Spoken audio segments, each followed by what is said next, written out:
بسم اللہ الرحمن الرحیم۔ کسی زمانے میں ایک بادشاہ نے ایک قیدی کو کسی وجہ سے پھانسی کو حکم دیا، اور جب قید خانے میں سے قیدی کو لایا گیا تو اس سے مرنے سے پہلے آخری خواہش پوچھی گئی۔ قیدی نے کہا کہ کیونکہ میں ایک اچھے گھرانے سے ہوں لہذا مجھے اعلیٰ نسل گھوڑوں سے پھانسی لگائی جائے۔ اس زمانے میں پھانسی کی تخت پر چڑھا کر گھوڑوں سے باندھ کر گھوڑوں کو دوڑایا جاتا تھا، اس طرح پھانسی کی سزا ہوتی تھی۔ خیر گھوڑوں کو لایا گیا تو قیدی بول اٹھا، ان میں سے ایک تو نسلی ہے پر ایک نسلی نہیں ہے، لہذا میری آخری خواہش مکمل نہیں ہوئی۔ بادشاہ نے گھوڑوں کے مالک کو بلوایا اور پوچھا کیا یہ بات سچ ہے؟ گھوڑوں کے مالک نے جواب دیا بالکل، ایک بالکل اصلی نسل کا ہے لیکن دوسرا میں گدھے کا ملاب شامل ہے۔ بادشاہ نے حیران ہو کر قیدی سے پوچھا تمہیں یہ بات کیسے پتہ چلی کہ ایک گھوڑا نسلی اور ایک نسلی نہیں؟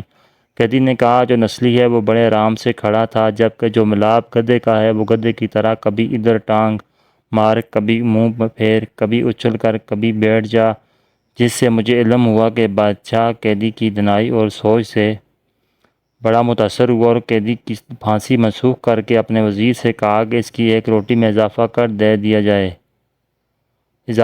دیا جائے۔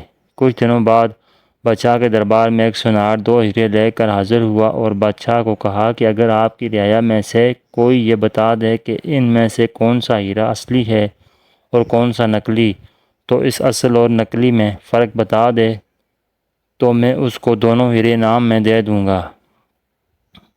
بہت سارے لوگوں سے پوچھا گیا مگر کوئی مکمل جانچ نہ کر سکا۔ بادشاہ کے دماغ میں قیدی کا خیال آیا۔ بادشاہ نے اس کو دربار میں حاضر ہونے کا حکم دیا۔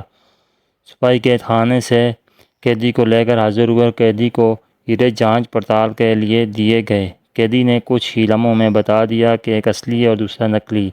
بادشاہ نے پوچھا تمہیں کیسے پتہ چلا؟ قیدی نے کہا کہ اصلی ہیرا رگڑنے سے کبھی گرم نہیں ہوتا، جبکہ نقلی ہیرا رگڑنے سے گرم ہو جاتا ہے۔ سونار نے وہ دونوں ہیرے بادشاہ کو انعام میں دے دیے اور چلتا بنا۔ بادشاہ قیدی کی دانائی اور سوچ پر بہت زیادہ خوش ہوا اور سپاہیوں سے ایک اور روٹی بڑھانے کا حکم دے دیا۔ دوپہر کو جب سپاہی قیدی کو ایک اور روٹی اضافے کے ساتھ دینے آئے تو قیدی نے کہا کہ بادشاہ بھی کسی لانگری کا بیٹا ہے۔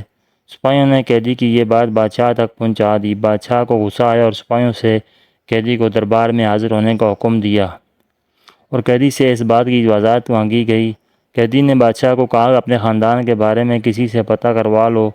بادشاہ کی سلطنت میں سے سب سے اڈیل شخص کو ڈھونڈا گیا اور اس سے بادشاہ کے آباء و اجداد کے بارے میں پوچھا گیا۔ اڈیل عمر شخص نے بتایا کہ یہاں اس بادشاہ سے پہلے اس کا باپ بادشاہ تھا، لیکن وہ بادشاہ بننے سے پہلے لانگری تھا، کیونکہ اس بادشاہ سے پہلے ایک بادشاہ تھا، اس کا اپنا کوئی بیٹا نہ تھا۔ اس بادشاہ نے اعلان کیا تھا کہ کوئی ایسا شخص جو میری رعایا کو بھوکا نہ مرنے دے، تو آپ کا باپ لانگری تھا۔ اس دربار کا اس نے حامی بارگی کہ میں رعایا کو بھوکا نہیں مرنے دوں گا۔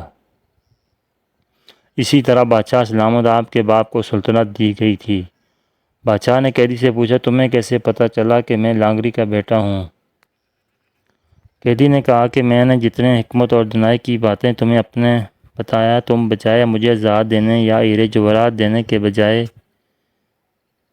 میری روٹی میں اضافہ کر دیتے تھے۔ اگر تمہاری جگہ پر کوئی اور خاندانی شخص ہوتا تو مجھ سے ضرور کوئی ہیرے جواہرات دیتا اور مجھے قید خانے سے رہا کرتا، لیکن تیری حرکتیں تیری نسل کا پتہ بتاتی ہیں۔